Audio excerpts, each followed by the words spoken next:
Alors, j'aimerais aborder avec vous aujourd'hui un sujet qui n'est pas évident, qui est la différence entre un homme et une femme, entre les hommes et les femmes.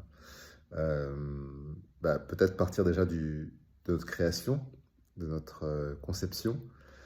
Dans les premiers jours de la conception du fœtus, la différenciation va se faire par le deuxième chromosome qui va s'ajouter au premier, donc le chromosome Y, qui va lui apporter une différenciation et donc créer le genre masculin, le garçon en tout cas.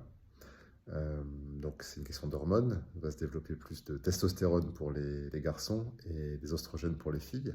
Et ça va conditionner notre aspect physique, notre sexe, un pénis pour les hommes et un vagin, un clitoris pour les filles. Et puis la structure physique. Les hommes vont être plus musclés, plus grands, plus forts.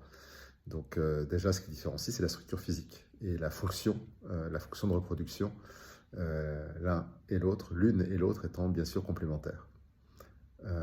Ça, c'est un premier point. Donc oui, on aurait pu être semblable à la base, mais il y a une différenciation qui s'opère et des rôles en termes de reproduction qui s'installent. Mais finalement, le vrai sujet, en tout cas un autre sujet de différenciation, c'est la part de masculin ou de féminin pour les hommes comme pour les femmes d'ailleurs. Il peut donc y avoir des hommes plus masculins ou plus féminins et des femmes féminines ou masculines.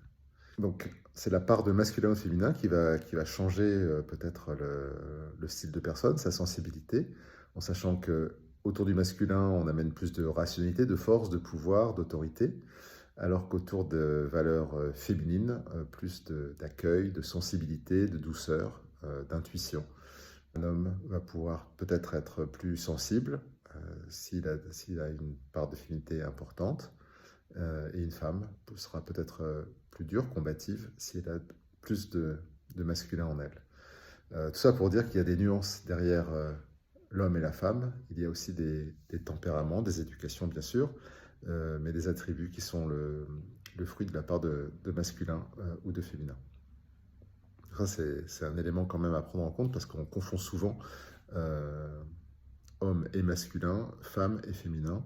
Et peut-être que l'enjeu tout simplement est la réhabilitation ou l'équilibrage entre notre masculin et notre féminin, pour les hommes accueillir leur part de féminité et puis pour les femmes accueillir parfois, si c'est nécessaire, quand c'est nécessaire, leur part de masculin.